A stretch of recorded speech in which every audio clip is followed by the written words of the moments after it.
Oh, I'm sorry. Did I break your concentration? Good evening, ladies and gentlemen. Oh, what would happen if your mobile phone killed you?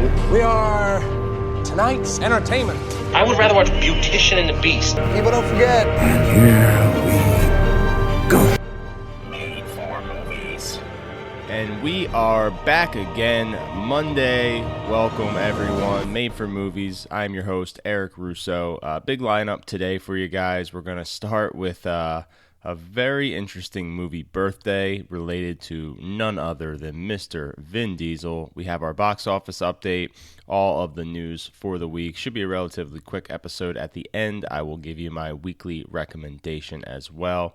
What you should be watching, or maybe what you should not be watching. So, should be fun. Fasten your seatbelts. Here we go. Happy birthday to none other than Mr. Vin Diesel's second big starring vehicle, XXX. The 2002 film tells a very simple plot. An extreme sports athlete, Xander Cage, is recruited by the government on a special mission. Oh boy, XXX. Wow, I remember seeing this movie. I was 13. I saw it with my grandpa, and I told him after the movie that this would be the new James Bond, that this would take over. I was about as wrong as I have ever been on anything in my entire life. Not only did this not take over, Vin Diesel did not even return for the sequel. That would be Ice Cube. But this movie, I liked it when I was a kid. It does not hold up very well. I will say the name Xander Cage fits much better in the Fast and the Furious universe or Point Break universe. If there is a difference between those universes, you can be the judge. But yeah, not too much going on in this thing. Vin Diesel is actually pretty interesting in it. I'll say that. It's not the worst movie he's ever done, and there is some nostalgia to be had. Usually I will do a rewatch of the movie birthday that we are going to be reviewing. This will be a movie I probably will never watch again. I think that's fair to say. What I remember about it specifically, some of the cool things is that he utilizes extreme sports to fight and murder people, which I thought was rather interesting and pretty cool when I was 13 years old, specifically on a motorbike as well. I believe on skis or a snowboard, he does a pretty unique action scene. And then the only other thing I remember about the movie, other than there's way too many women without much clothing on for no reason at all, which I'm usually a fan of, but not so much in this movie. Kind of loses its integrity. I'm just totally kidding. But I do remember the darts. There's multiple different kinds of darts that he uses, like sleeping darts, exploding darts that shoot out of the gun. So yeah, this is a total ripoff of James Bond. Of course, this is right before Daniel Craig takes over the James Bond. So yeah, I would say this is a skippable movie. If you do love Fast and the Furious and you have never seen this, you'll probably get a kick out of it because it's much more similar to the Vin Diesel towards the latter Fast and the Furious movies. That's a super spy. So in that sense, this is kind of like a Fast and the Furious spinoff. He did end up returning for the third XXX movie, The Return of Xander Cage, just to make sure everyone knew that he was in fact returning.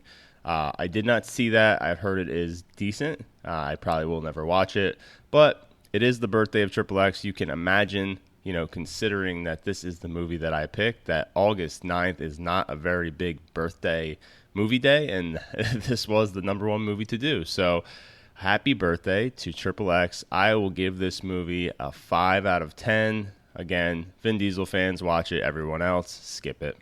Time to move on to our always fun box office update. We have a couple big surprises here, some of them not so good, so we'll round out the top 5. Coming in at number 5 again is Stillwater with Matt Damon. This movie's holding on pretty well, so it made $2.8 million. It's up to $10 million overall. Still really bad for a Matt Damon starring movie, but hey, it's holding pretty well. So we'll see how this does once it's released on streaming. In fourth place, once again, is Black Widow, $4 million, a 38% drop. and officially the biggest domestic movie of the year. It's up to $174 million. It just passed Fast 9's $171 million. Pretty impressive. There's a lot of issues with this movie worldwide with the pirating, but at the end of the day, it's probably going to end up as the largest or top 3 movies of the year domestically, which is pretty cool. So they can't complain too much considering it's a prequel with a character that died years ago. From there, we move into the top 3. Coming in at third is Old with $4 million, only a 40% drop from last week. So this movie's only at $38 million overall, but again, it cost $16 million to make. So it's going to triple its budget. It's going to be super profitable. M. Night Shyamalan, he paid for this whole thing himself. So definitely going to clear some money on this. And then we move into the top 2. Here's where the issues start. So Jungle Cruise, which is available on Disney Plus for $30 to rent, is in second place this week. $15.6 million, a drop of 55%. So it's holding a little bit better than some of the other big movies we've seen, which are always over 60% drops. It's up to $65 million overall. It's holding decent. Again, the bigger issue here is it cost so much to make. So this movie cost over $200 million to produce. Again, I don't know why studios are paying so much money on these types of movies. If this movie costs 65 to 100 million, it would probably end up being profitable. I don't know if this movie would have been profitable without COVID going on. It's just so much money to rely on, and live action Disney movies over the past few decades have not fared relatively well at the box office. So I'm surprised they keep doing this.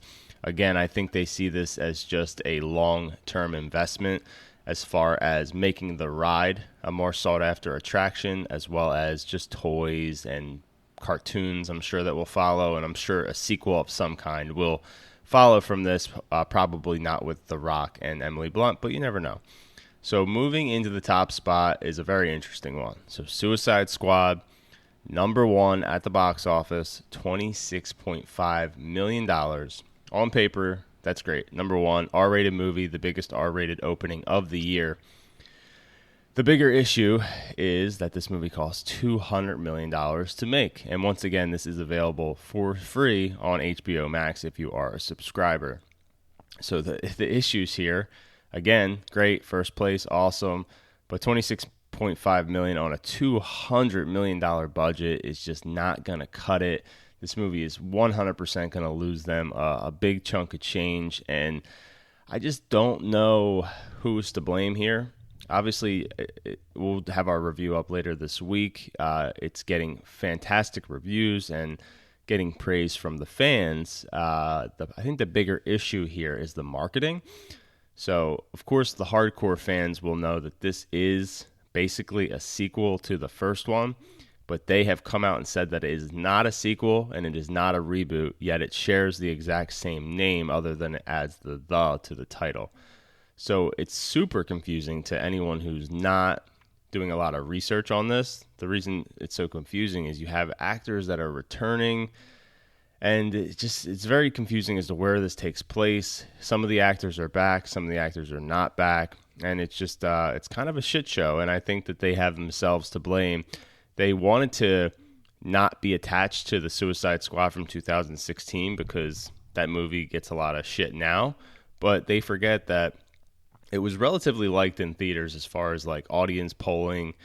People seem to not mind it as much as the online chatter would say, and while I do think it is a terrible movie, I don't think they would have hurt themselves to just market this as a sequel to that and maybe gone with a subtitle instead of the exact same name. I think that's where it got super confusing. The other thing is, too, this is R-rated, which I enjoyed, but you have to remember, James Gunn's Guardians of the Galaxies are PG-13.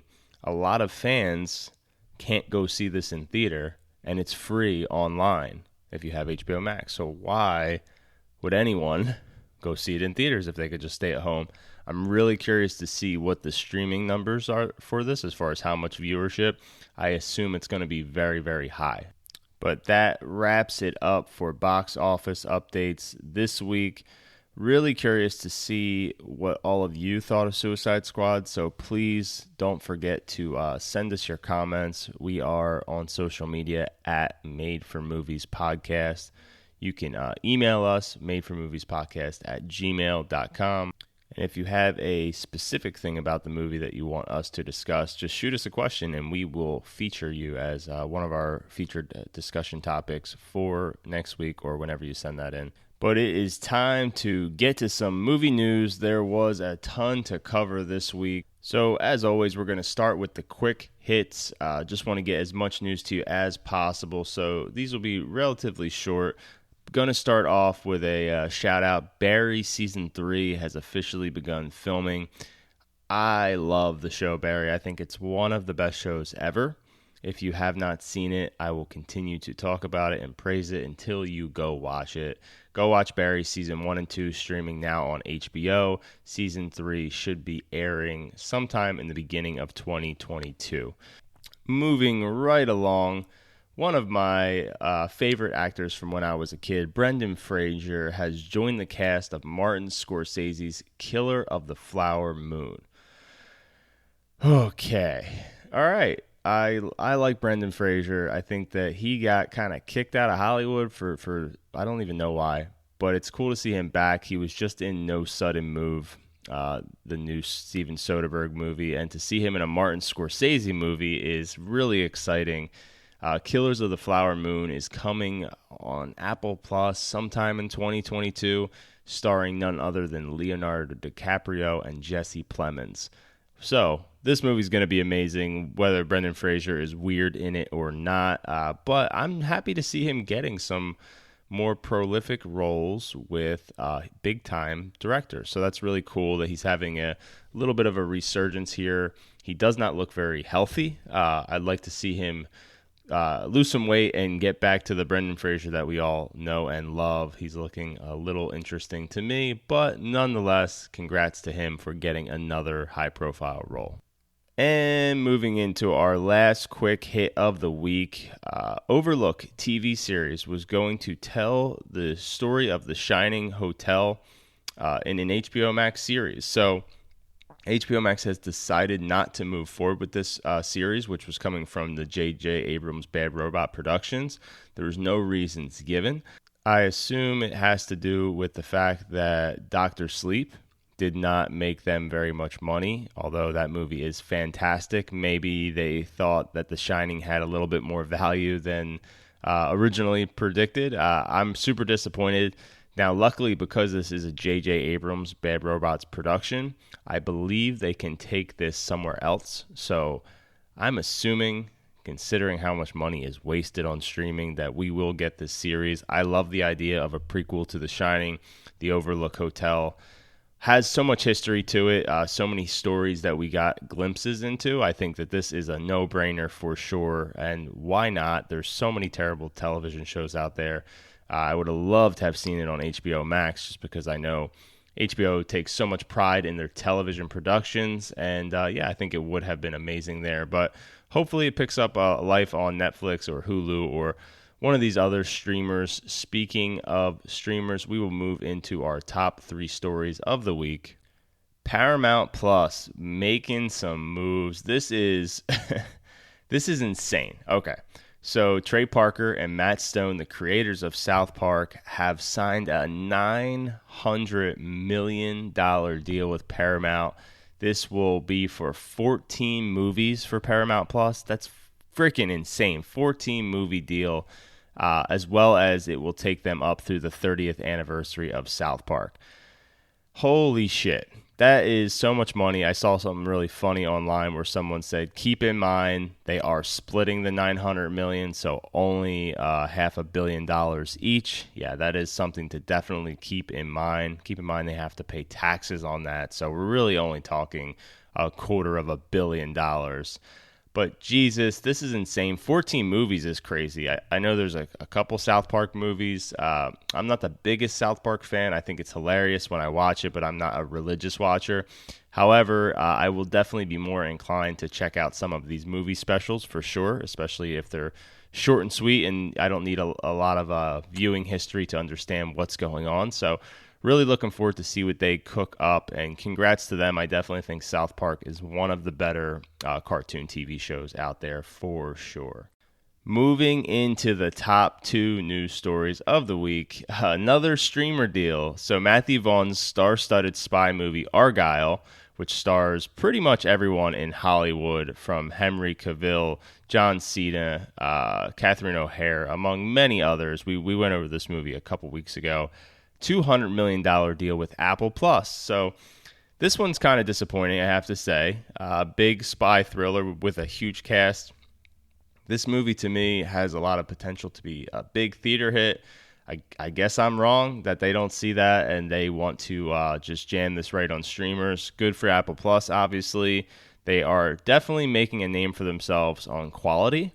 So Apple doesn't seem to have a lot of content. That's one of the bigger complaints, and it's not that easily accessible on some TVs, but everything they make is relatively well received. So definitely seems like they have a better process for movies. I was just talking to someone about this as far as Netflix goes. It seems like one of the issues that Netflix has specifically with their movies is there's no one checking on the movies. There's no reshoots, so they don't really have to answer to anyone when they make these movies. It seems like everyone makes a movie that's a first draft, and then that's it. They turn it in. Everyone already got paid. No one cares about the box office. It just seems like they're totally fine making those middle-of-the-road, average movies that are time fillers, whereas it seems like Apple Plus takes a lot more care. They're being very picky about what they spend money on. So definitely looking forward to this, but again, it worries me that we continue to see these $200-400 million deals.